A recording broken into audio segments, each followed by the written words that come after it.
starting already. Here we go. Let me talk to him. Let me talk to him. Welcome to the Matt Schneidman Show. That's a guy who is an intriguing one because he was an undrafted free agent. Follow Matt on Twitter and Instagram at Matt Schneidman. This is good stuff. Or use the talk and text line at 1-414-799-1973. If he can carry over what he's done in practice to games, then maybe we could start talking about, okay, Packers might have something here. Now with Doug Russell, here's Matt Schneidman on the game. Matt Schneidman Show Tuesday, October 17th, as we get you ready for what I am dubbing the Mile High Make or Break. Being, the game is in Denver, the Mile High City. I don't need to explain this. And it's a make or break game for the Packers. You know, I just recorded my podcast with John Kuhn. The Brick and the Stick can be found on Spotify and the iHeart app. We're working to get it up on Apple, working tirelessly day and night. And Hunter, 24/7. Yes, 25/7 actually. Hunter, who is with me today, as he has been, as Doug Russell continues to enjoy his sabbatical from this show, asked me for a title for the show, and I said Mile High Make or Break. Just kind of nice play on words, because I truly do think this is a make or break game for the Green Bay Packers. If they lose, the sky is falling in Green Bay, and kind of rightfully so. It depends on the manner in which they would lose, obviously, but if they lose, disaster. Panic button, you can press it. The whole nine. If they win, it's okay. Season's back on. Packers are back in it, right back in the thick of a very early playoff race, back at 500 in an NFC that has a lot of mediocrity in it when it comes down to those last couple playoff spots. So it's a huge game. Maybe not the most enticing game to the average fan, Packers and Broncos, considering how both teams have started this season. But, and Hunter, we were just talking about this off air and on Drew and KB's show toward the end of it, Kevin Harlan on the call on Sunday. I think he's the best play-by-play guy in the game. Me too. Kevin up there Harlan, with Wayne. Yeah. And Wayne, yes, of It's course. Who like literally those two. will be joining us at 6:20. Wayne Larrivee, the voice of the Packers. Fantastic. Kevin Harlan, Trent Green, and Melanie Collins on the call. It's a CBS game, not a Fox game, with it being an AFC opponent in Denver. I don't know exactly how that works, but yeah, I think the stakes are massive for this game. As massive as they can be for a Week 7 game between one team that's 2-3 and one team that's 1-5. Yeah, I'm with you. I think looking at the schedule, I don't think you would have necessarily picked this one to be the highest of stakes and maybe the top, the first 7 weeks, or the first 7 games. But first 7 weeks, I guess we're in Week 7, Game 6. But no, this has turned into, as we talked a little bit about last night, kind of the swing game. Where's the season going to go for the Packers? I like that. The swing you just did. That was the seesaw. Yes, the seesaw. There you go. If you have any thoughts, we had a couple good calls yesterday about what's at stake this game, the Packers, life in general. Sure, you have to get the call screened by Hunter. You can't just come on these airwaves talking nonsense. But the PillowWI.com talk and text lines are always open, 414-799-1973. If you want to get some things off your chest, something John and I were just talking about on our pod. Jordan Love, shocker that we were talking about him. But at what point in this season, if at all this season, do you need to have an answer of, is Jordan Love the guy? In my mind, he's going to get 2 years here regardless. Certainly the last couple games have not been good. The first game was good. The first 3 quarters of the second game have been good. We can say 11 of the last 13 quarters, dating back to the fourth quarter of that Falcons game in Week 2, have not been good. It's still far too early to know what the Packers truly have in him. Will we know at any point this season what they have in him? I would think we have a pretty good idea. But even so, let's say it's still on the fence or a little bit below the line of this is what we need to give him an extension and make sure he's the long-term guy. Let's say it's a little bit below that. I still think he gets a second year. That's why his contract was redone the way it was. So he was guaranteed more money up front, and the Packers weren't on the hook for as much on the back end, as opposed to if they had exercised his fifth-year option, they would have been on the hook for about $20 million guaranteed in 2024 for the 2024 season with Jordan Love. You know, I said earlier, if he kept playing the way he did in the first 2 games, he would get an extension by Week 8. I don't think that'll happen anymore because he's kind of fallen off a cliff the last couple games. Granted, not all his fault, but he hasn't played as well. I don't think there's any debating that. But is there going to be a point this season where we say, okay, this is definitively what the Packers have? And even if there is, will he get a second season in Green Bay if the answer is this doesn't look like it's the long-term guy? I think that the Packers will have a firm answer by, say, week 12, and he's going to get a second season regardless. What if he plays like he has the last 11 quarters consistently throughout the rest of the season? That's a fair question to ask. I think that would be considered an unmitigated disaster. And it's one thing to play like he has the last, 3+ games, I should say 11 of the last 13 quarters, with the exception of maybe the third quarter against the Lions and the fourth quarter against the Saints. It's one thing to play like that for a couple weeks. It's another thing to play like that for an extended stretch. If he plays like this for the rest of the season, I don't think he's back here next year. Because yes, it's still one season. I get that.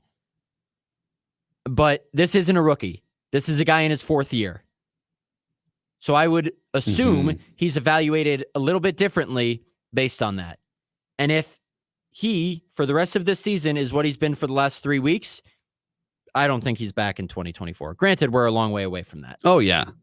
Just wanted to ask the question because it's I don't think it's likely, but it's possible, I guess. Sure, anything's possible. A little sneak peek for the Brick and the Stick podcast that's out. One of us, between myself and John, picked the Packers to win. One of us picked the Packers to lose.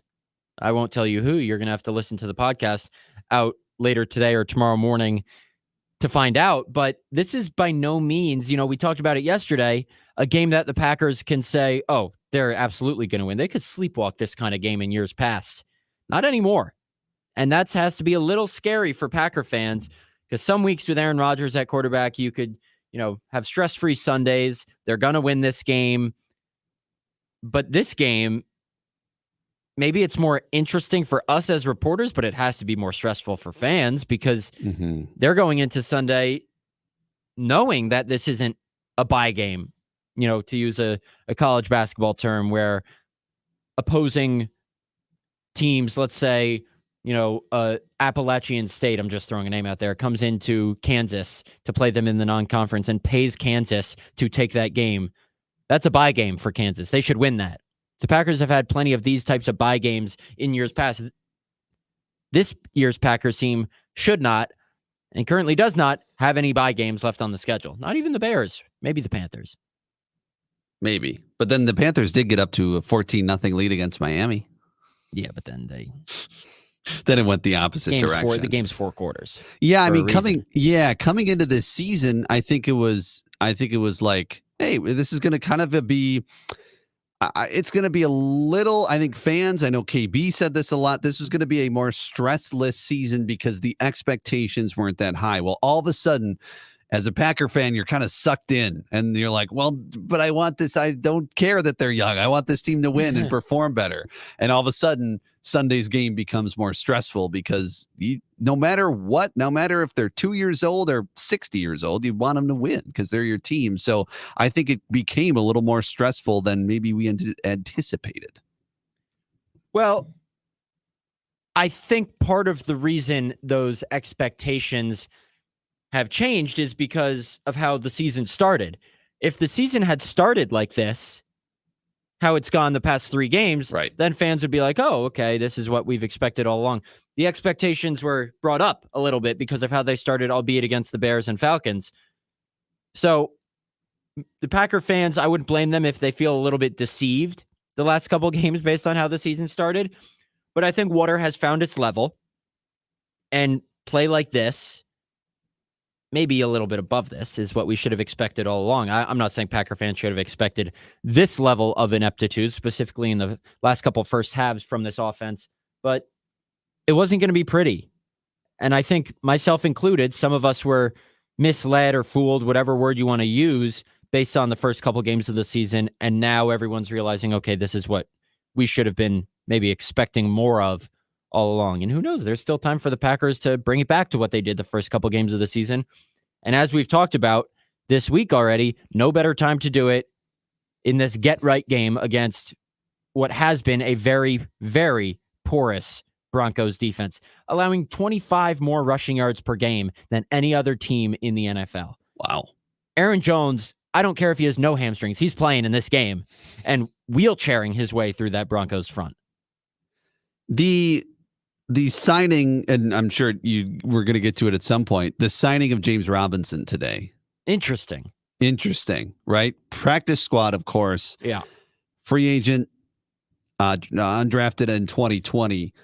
Had a good season there with the Jaguars, and then bounced around a little bit in the last year it was with the Jets, and then a couple of teams in the offseason.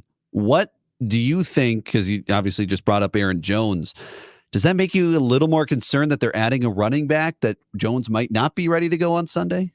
No, I think they need a spark in the running game. And listen, I don't know exactly what to read from it, but John and I don't know about you, Hunter, both think that James Robinson's going to get some run on Sunday. They haven't gotten much out of Patrick Taylor or Emmanuel Wilson.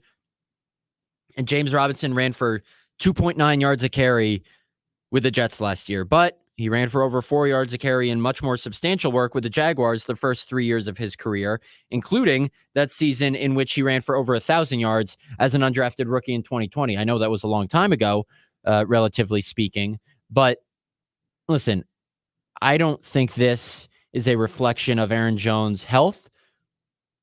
I don't think this is a reflection, like some people in my mentions indicated, that it's a reflection of them wanting to move on from Aaron Jones. I had 2 people say Aaron Jones might be traded. Like, what? That's silly. But could it be an indication that the Packers want to take some of A.J. Dillon's snaps and give them to James Robinson? Could it be an indication of they need a better number 3 running back and they don't like what they've gotten out of Emmanuel Wilson or Patrick Taylor in that regard? Could it just be they need another practice squad body and want to see what he's got? Sure. That's possible too. It was an interesting signing nonetheless. Anytime you sign a guy who's done something in the past, it piques your interest. Like Jonathan Abram last year, former first-round pick. He was here for a cup of coffee before he got waived again. So it could turn out to be that. James Robinson might not be on this team by next week. But it's an intriguing one because it's an area that has been so bad for the Packers this year, largely in part because of Aaron Jones' injury. But it's an intriguing signing nonetheless. And another part of it to me that kind of added to my intrigue with it was because they also worked out Darrell Henderson before Henderson signed with the Rams practice squad. So it's not like this was a one-off. They were looking for a running back to add to the practice squad. That certainly is interesting. Now, my understanding of these practice squad elevation rules is that because Patrick Taylor, who had used up his practice squad elevations, was signed to the active roster, then released, my understanding is that since he was waived and then signed back to the practice squad, that he has another 3 practice squad elevations to use. So this isn't a case of they need a running back on the practice squad who they can elevate for game day. This is just they needed another running back, which makes me think they're looking to either get some more run for Robinson as RB3, or they've been so disappointed in A.J. Dillon that maybe James Robinson even works his way up to RB2 carries. I would find that more hard to believe, especially since A.J. Dillon is coming off his best game running the ball, most efficient game running the ball yet this season. But you never know with what this team's doing. We have a couple of texts here on the Talkin' Text line. All right. From Quinn in Pulaski. I think this is interesting. He says, Matt, this weekend is more interesting and intriguing for something than what it is for fans. Okay, the fans still expect this weekend to be a win, whether that's reasonable or not. It just is reasonable, in my opinion. Then he says, I think reporters and people covering the team are more nervous than the fans. I would disagree because I don't get nervous because I'm not a fan. I don't think people understand that. I grew up a diehard New York Giants fan since I'm from the Connecticut, New York City area. But the fandom has been sapped out of me because I am taught to be an objective reporter. I don't get nervous for the Packers. So I would disagree. I would say maybe I'm more unsure of what's going to happen than fans. Yeah. but certainly not nervous. I don't get nervous because that would indicate that I have some emotional investment in it. And I want to make it clear, I do not. Right. You do not. And I don't blame him for thinking the Packers are going to win, as he should. No. They should. Do you still get nervous for Giants games? No. I haven't been emotionally invested in the Giants since college. You know, I'm a little bit back into Syracuse basketball, but I grew up diehard Syracuse basketball, New York Giants, New York Yankees. I covered Syracuse basketball for the student newspaper in college. You know, my dad went to Syracuse, so that's how I grew up a fan. But when I covered them for the newspaper in college, the Daily Orange, shout out, you're just taught to be an objective reporter. So the fan is kind of sapped out of you. With the Giants, it's kind of the same thing. You're taught to be an objective reporter covering the NFL, so the fan is sapped out of me. Like when I cover Packers-Giants games, as I will later this year, I don't root for anybody. I don't root for the Packers. I root for the better story. Right. It's something completely different that some people don't understand. So the only fandom I have really left is a little bit of Syracuse basketball and New York Yankees. Gotcha. So I'm suffering. Yeah, at the moment. Yeah. At the moment. That's some good history, though. That's a good question to ask Wayne Larrivee about. What was he a fan of growing up? And did he have to put that fandom aside in the name of objectivity? We'll talk to Wayne after the break for our normal Tuesday segment with the legendary voice of the Green Bay Packers. So stick with us right here on this Tuesday, October 17th edition of the Matt Schneidman Show on the Game. Thinking about the way I was, did the heartbreak change me? Maybe, but look at where I ended up. I'm all good already.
Jason Derulo. Matt Schneidman Show, Tuesday, October 17th. Second segment on a Tuesday. You know what time it is. Our conversation with Wayne Larrivee is sponsored by Coal Investment Group, the retirement specialists, and Pella Window and Doors of Wisconsin. Wayne, you're on your way to a basketball game as an observer, as a broadcaster. What are we doing tonight? As an observer, just gathering some information, getting a look at a team I'll see later this year.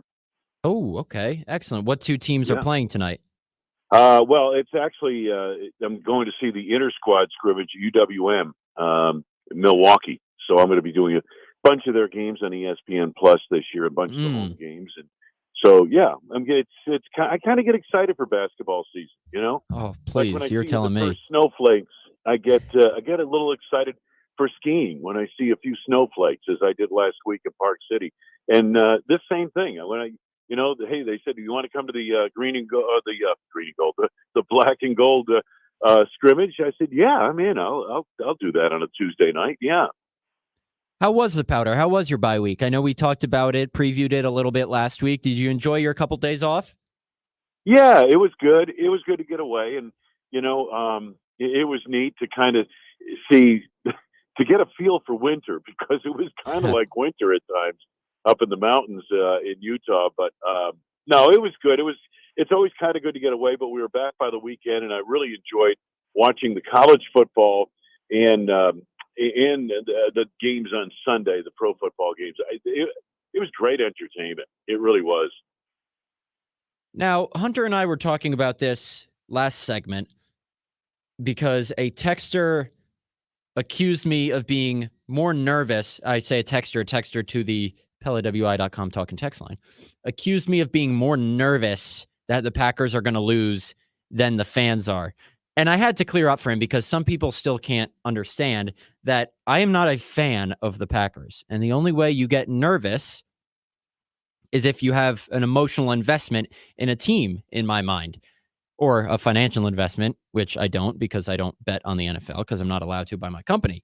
And my question for you, Wayne, is did you have to throw aside your fandom for teams once you got into this profession? I personally, as I said last segment, was a diehard Syracuse basketball and New York Giants fan growing up because I grew up in that area. My dad went to Syracuse. I grew up in the Connecticut, New York area, so I was a Giants fan. My dad went to Syracuse.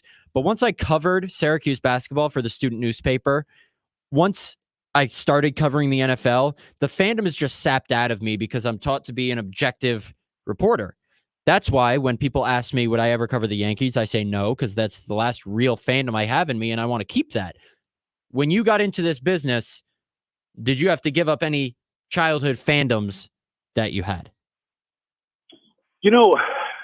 Not really, Matt. But, the teams I grew up following were the Yankees, the Packers, and the New York Knicks. And I remember when I was, broadcasting in Chicago and doing Bulls games, my fandom was kind of gone as far as the Knicks were concerned. And, I haven't really picked up on it since then. With the Packers now, I happen to gravitate here. I thought it would be kind of cool if I could broadcast for one of the teams I grew up rooting for. But it's, what I found? The experience is different. It's different. You can't be a fan. You've got to temper your emotions and try to take your emotion out of it when you're describing a game. You've really got to describe what's going on. People have to understand, Larry McCarron and I want to see the Packers win for a myriad of reasons. But when you're calling the play to play, you've got to give a play its due. And, the other guys get paid too, and they make great plays. And I try to react and give a play its due. Am I happy when the other side makes a great play? Not really, but by the same token, you have to give credit where credit's due when you're doing a broadcast. Of course. Now, speaking of your next broadcast, Packers Broncos, how much is at stake in this game? I dubbed it the Mile High Make or Break. That's the title of mine and John Kuhn's podcast episode, out now wherever you get your podcast, most places you get your podcast. I think this is a big time swinging point, as Hunter has dubbed it, in this Packers season. If they lose, sky's falling. Back-to-back losses to the Raiders and Broncos, even after a expected loss to the Lions, and you can smash the panic button on this season. They win, they're right back in the thick of things. For as unappealing as this game is to the common viewer, how much of a turning point of a Week 7 game is this for the Green Bay Packers?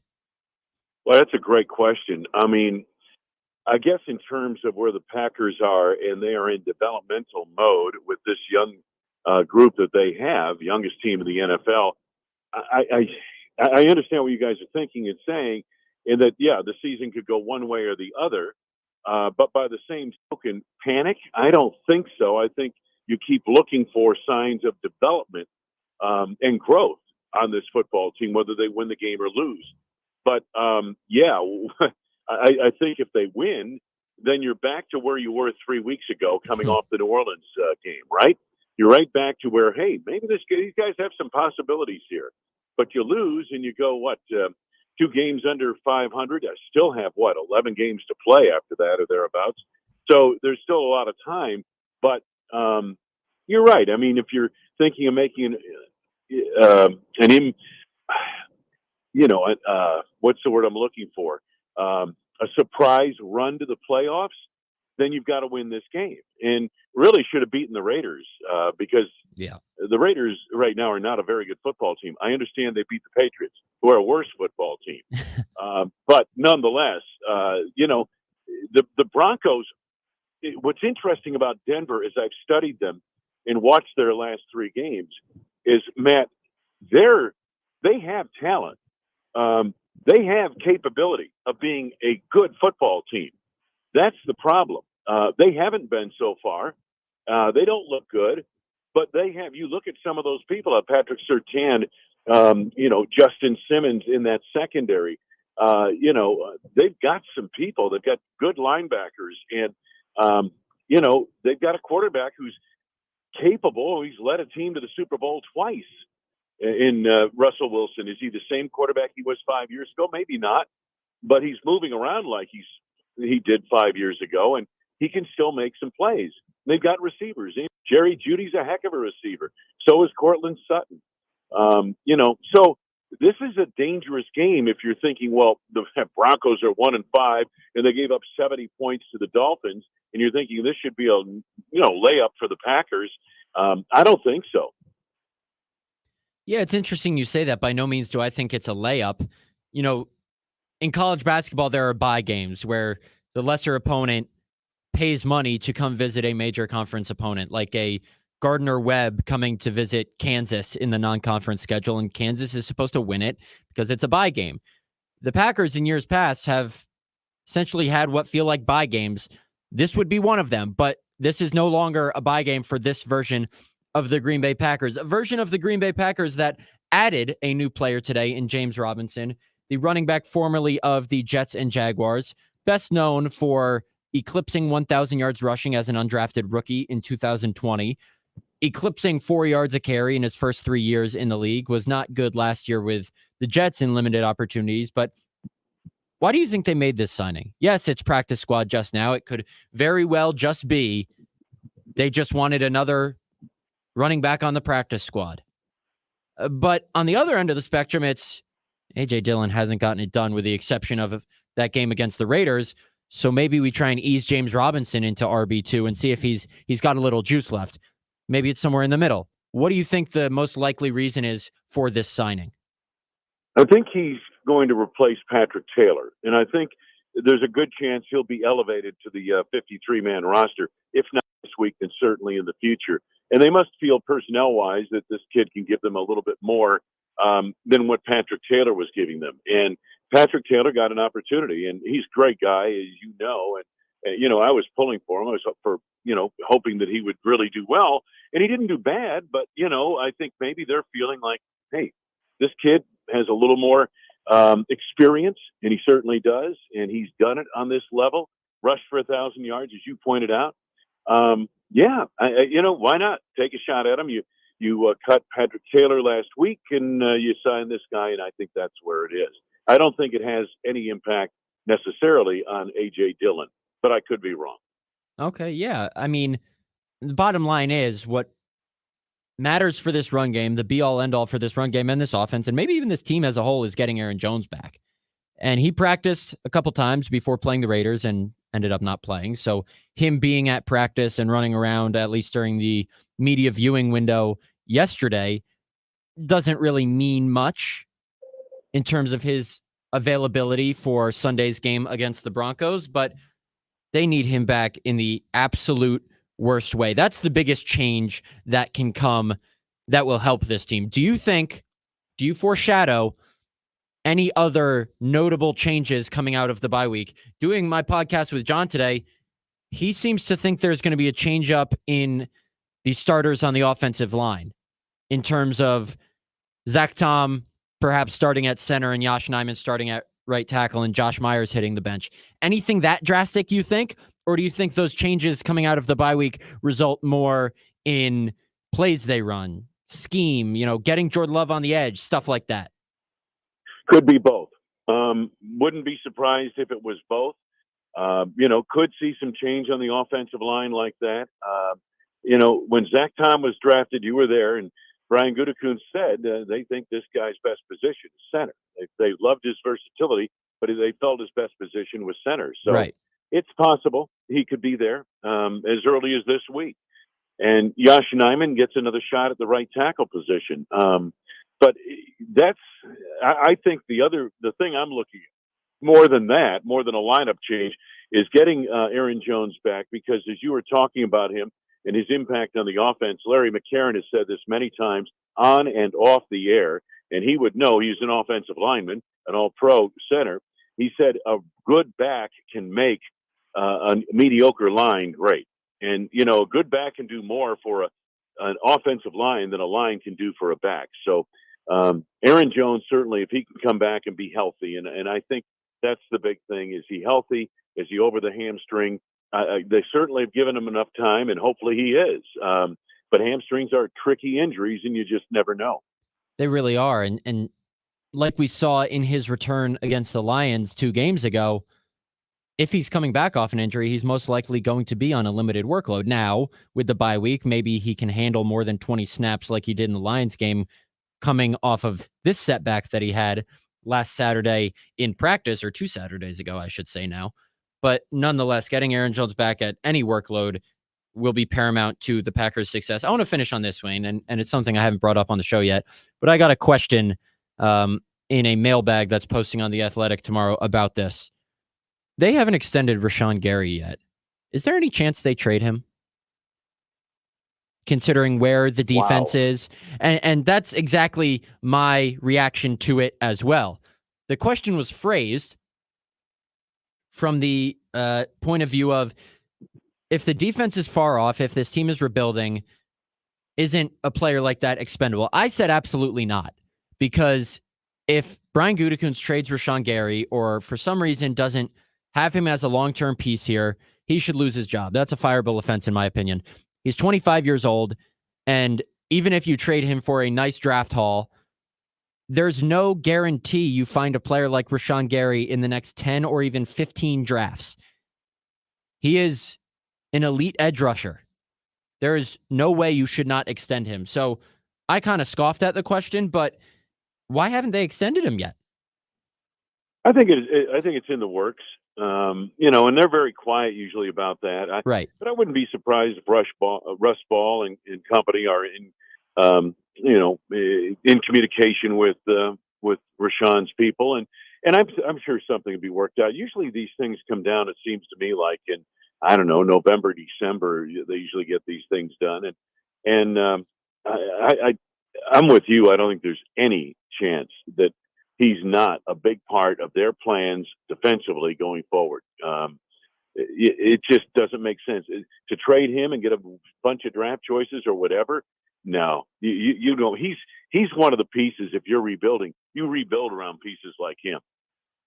Absolutely, which is why I think it's also silly that people are talking about Minnesota trading Justin Jefferson. There's trading veterans, and then there's trading young guys who you want to rebuild around. You don't want to rebuild around veterans.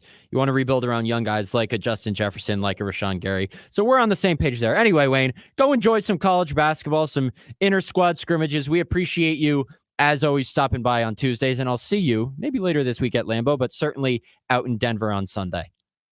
All right, Matty. You take care. Have a good week. Safe travels, and we'll see you in Denver. Yes, sir. Our conversations with Wayne Larrivee, as always, have been sponsored by Koala Investment Group, the retirement specialists, and Pella Windows and Doors of Wisconsin. We got to head to a break. On the other side, we have our weekly caller, my college roommate, Jake, with his gambling pick of the week. He took the Texans -1.5 against the Saints at home, won that. So his lock of the week has hit 2 weeks in a row. We kind of have to give him his own segment now because he's just making people who take his picks money. So I'll get Jake from Charleston on the other side, as he's known on this program, right here on the Matt Schneidman Show on The Game. I know it's hard. I know we got something that money can buy. Fighting in fits, biting your lip, loving to lead.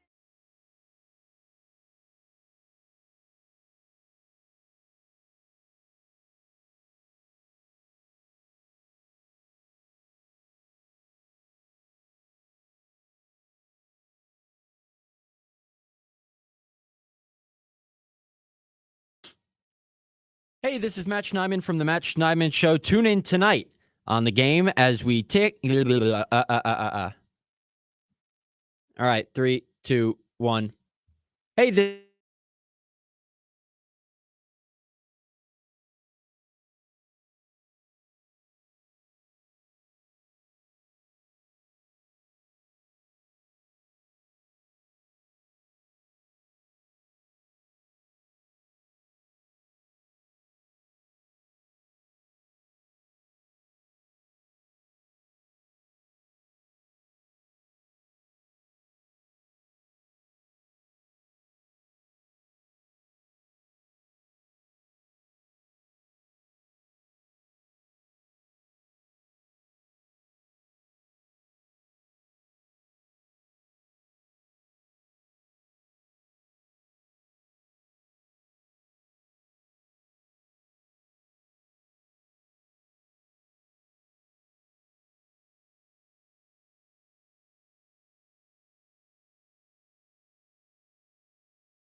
Iron Jock and Fairways of Woodside are giving away a $15,000 Iron Jock golf cart. You've never seen a road-ready golf cart like this before. Just go to ironjock.com and click on Enter to Win and provide your basic contact information. No purchase necessary, but do it by November 20th, ironjoc.com. Speaking of 15,000, if you have tailed this man's picks in the NFL, his lock of the week in particular, the last 2 weeks, you might have made $15,000. Now, I'm in a group chat with this man and another one of our good friends from college. And although I don't bet on the NFL, I see what they bet on. You're a horrific gambler. And when I did bet on the NFL back when I was allowed to, I was no better. But why don't you just bet an insane amount of money on your lock of the week every week? Because it's 2 for 2 so far. I probably should. I definitely should. I should have doubled down. The Texans line changed in my favor, and I loved it the whole time. So, I don't know. So to recap, you had the Jaguars +5 against the Bills in London. They won outright. You had the Texans -1.5 against the Saints. They won. Drum roll. What is this week's lock of the week? This week's lock of the week is the Los Angeles Rams at home -3.5 against the Steelers. Los Angeles Rams -3.5 against the Steelers. Okay. Any reasoning for that, or just just a gut feel? You feel it in your plums. This one, I just feel like it's too easy. I feel like the Rams are on a roll. I feel like they're mad about the disrespect they're getting from the media, like yourself. They're a good team, and they're definitely they're going to keep it rolling. I mean, they're on a roll. They've won 1 game in a row. They beat the Arizona Cardinals. They lost to the Eagles 2 weeks ago. They're way better this year than they were last year, and everyone keeps talking about them like they're the worst team in the NFL. Still. Well, yeah, they're way better this year. They also have a healthy Cooper Kupp and Puka, both of which you have on your fantasy team, I believe. Yeah. Packers. What? Also, I gotta bring this up. You talking about you not being a Syracuse basketball fan is just blasphemy. I get the text. I know that you're a Syracuse basketball fan. Well, yeah. What I'm saying, my point was, during my time covering, we lived on the same floor freshman year. We lived together sophomore year. I punched a garbage can after they lost their undefeated season our freshman year and lost to Georgia Tech and made myself bleed accidentally. I was a diehard fan freshman and sophomore year. Junior and senior year, it was taken a little bit out of me. The last couple of years, I've found a hard time buying into Jim Boeheim. And yes, I did text a couple days ago that I'm all the way back in because Red Autry is the head coach now. I still need to work that fandom back up, but it's been gone because Jim Boeheim was just a depressing coach to root for. I was making the point that when you cover a team as an objective reporter, something you would know nothing about, that the fan is sapped out of you a little bit. It's why I don't root for the Giants anymore. It's why the Yankees are really the only team I root for hardcore. But yes, I am bought back in on Syracuse basketball to an extent. Now your Packers pick. All right.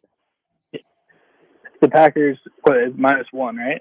-1.5 I saw last. Doesn't really make a difference against the Broncos in Denver. I think they cover that. This is a game the Packers absolutely have to have. The Broncos have given up 25 more rushing yards per game than any other team in the NFL. They are last in the league in scoring defense, 30th in the league in passing defense. The Packers are getting Aaron Jones back. They should be.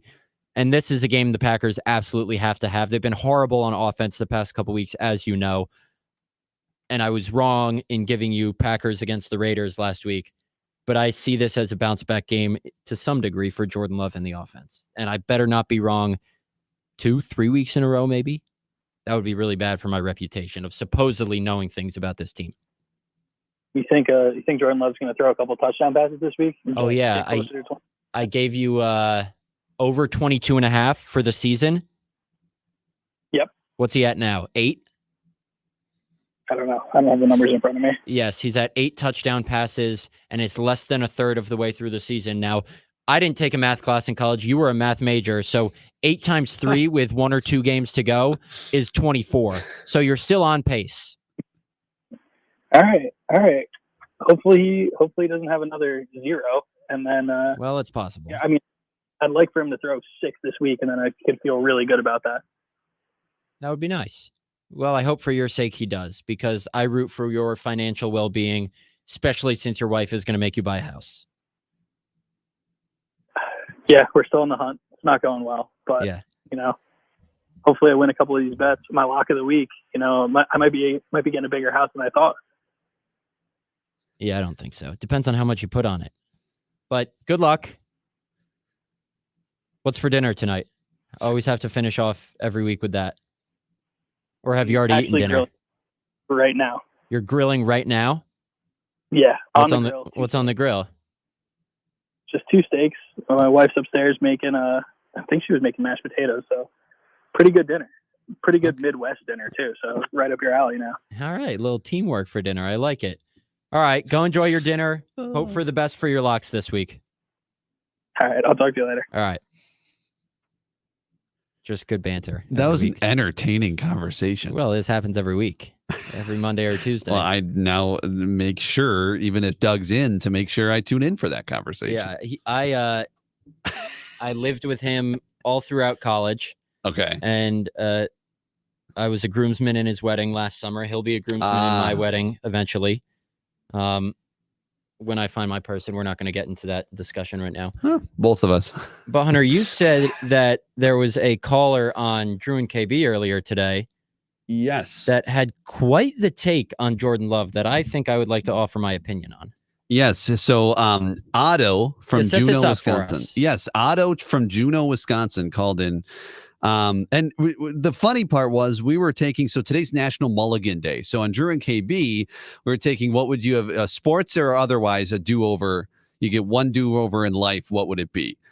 So Otto really didn't, he had a quick mulligan, and then he wanted to talk about Jordan Love. And this is about the one, just over a minute with a little banter, Drew and KB and I. So take a listen to Otto. I don't know where all this quarterback controversy with all the teams, but Purdy opens up me a can of worms in that they got rid of, wiped their plate clean with Lance, start over. And I heard where these quarterbacks have played a long time in college, come out ready to go. And that makes me think of, I'm not disappointed in what I've seen from Clifford. And I know we got to let Love because he's the number one, but my God, how long do you go and, geez, let's just give that other guy a chance. I mean, if Purdy can do it, there's a lot of guys, that just need a chance. Yeah. Yeah. Well, I mean, Aaron Rodgers in like his 4th start threw 3 picks and everybody wanted to get rid of him. How long do we have to go? How long do we have to go? 6 games. Can we get him? Okay, I'll give him to 8. And we had, what about Brock Purdy? How did he look without McCaffrey and Debo? How would Brock Purdy look on the Packers roster right now? About the same as Jordan Love, wouldn't he? Hey, this isn't all black and white. I'm just saying, what's it is it Love's ego going to get hurt if he takes off a series? Oh, dear. At the end of the game? Let Clifford just to see what the hell happens. So, yeah, that was Otto from Juneau. Now, and that's been the Matt Schneidman Show. I appreciate everyone for listening. Have a good night. Jesus. Just Tim says on the talk and text line here, listening to call today, there's some fans that want to pull the plug after 5 games. 5 games. And he played well in 2 of them. Right. Tim says, but it does beg the question, at what point do you say it's not working? He said, I'm not saying that with Jordan right now. That's a fair question. It's all about development and getting the experience. But what is the point? And obviously that's a fair question. What Otto was saying, I don't think you give up now. No, it's far too early now. Now, will there be a point at the later parts of the season where he plays like he did on Monday and they say, you know what, let's just give him a mental break? Not to say he's done, we're never starting him again, but just to say we need to switch something up. It's possible, but I don't see the Packers doing it because, Sean Clifford showed some Brett Favre in the preseason, but that was against guys who aren't in the league anymore. Some of them, I would have to look specifically, but that's against 2nd and 3rd stringers. Jordan Love's playing against starters. He's had 3 bad games. How many times in I'm not saying Jordan Love's going to become Aaron Rodgers. How many times in Aaron Rodgers' early career did he have 3 bad games in a row? Probably a few. I don't know. Maybe not. I would think. I was still in high school, so middle school at times. So listen, Jordan Love has not played well the last 3 games, but to suggest that the Packers should bench him or move on or see what they have in Sean Clifford after just 3 bad games is silly. Mm-hmm. And we appreciate all our callers and texters to this show, so I'm not going to trash any of them. No, it makes for good conversation. It's just a different take. It's a take that's interesting. I just don't think we should give up yet on the guy. No, absolutely not. And if he comes out and eviscerates the Broncos, is it okay? We have our guy. I mean, the narrative, as Aaron Rodgers said on McAfee earlier, or last week, I should say, changes so drastically on a week-to-week basis, especially with someone like Jordan Love who hasn't proved anything, either good or bad, in his career. The jury is still out on him. If Aaron Rodgers had 3 bad games in a row like he did last season, sure, the reactions are probably overreactions, but we at least know what he is in the grand scheme of things when he's healthy. Jordan Love, we still don't know. So to suggest that the Packers should bench him after 5 games of his first year starting is silly. And it is a fair question, though, to wonder what will it take for the Packers to even consider making a change if he keeps playing like this. If he keeps playing like this through 12 games and they're out of it, then maybe they go to Sean Clifford. But who knows? Maybe they still think Jordan Love gives them the best chance to win at that point. Yeah, that's possible. There's a reason Sean Clifford is the backup. And this might not be the most deciding factor, but there's an optics part of this involved too. Benching Jordan Love would look horrible for the head coach and the GM because the guy that they're tasked with, the guy that Matt LaFleur is tasked with making work, and the guy that Brian Gutekunst handpicked in the first round in 2020, traded up to do so, caused a bunch of other complications for this franchise over the past couple of years, would be benched for a first round or a first year, 5th round pick. That would look bad. That's why I think some guys like Amari Rodgers and Jay Sternberger get the leash they do in Green Bay, because they're 3rd round picks. It wouldn't look good on the GM and his ego. All these guys have egos. That's how they get to this point in the first place. It wouldn't look good on their ego to cut a guy they drafted so high so soon. Same thing goes for Jordan Love and his leash as the starting quarterback, to an extent, I believe. Yeah, no, I absolutely, I think so. And I think it just depends. I don't think these guys, especially when you move on from a Hall of Famer to this guy, you're going to give him a leash, and because you're going to want to, every chance they're going to want to, can we find a way to make this work is kind of the thing, so I think it's going to be example after example of, well, maybe if we just give him a couple more games or give him one more year, right? If this year doesn't go as well as they would have hoped, maybe they go, well, let's give him one more year because they're going to want that decision to look right. You're going to want history to look right, history to look correctly at this decision. You know what I'm saying? But look fondly upon this decision. Yes. There you go. There you go. Just very quickly before we get out of here, when I covered the Raiders, it was always, is Derek Carr the guy? Is Derek Carr the guy? Is Derek Carr the guy? Well, he doesn't have a great offensive line. Let's get him some O-linemen. Well, he doesn't have a great receiving core. Let's get him some receivers. It was always excuses for why Derek Carr didn't have enough to show he was the guy. The worst thing you can have is to not know if your current quarterback is the guy. So the Packers need to make sure they get healthy, have the surrounding parts around Love, so they don't drag out this decision for longer than it needs to be drug out. And when will that decision be made? We don't know. That has been the Matt Schneidman Show here on this fine Tuesday, October 17th. We'll be back tomorrow for maybe some more substantial talk after we figure out some things from being at Lambeau tomorrow. Until then, I'm Matt Schneidman. He's Hunter Baumgardt. We appreciate you for listening, as always, here on The Game. Go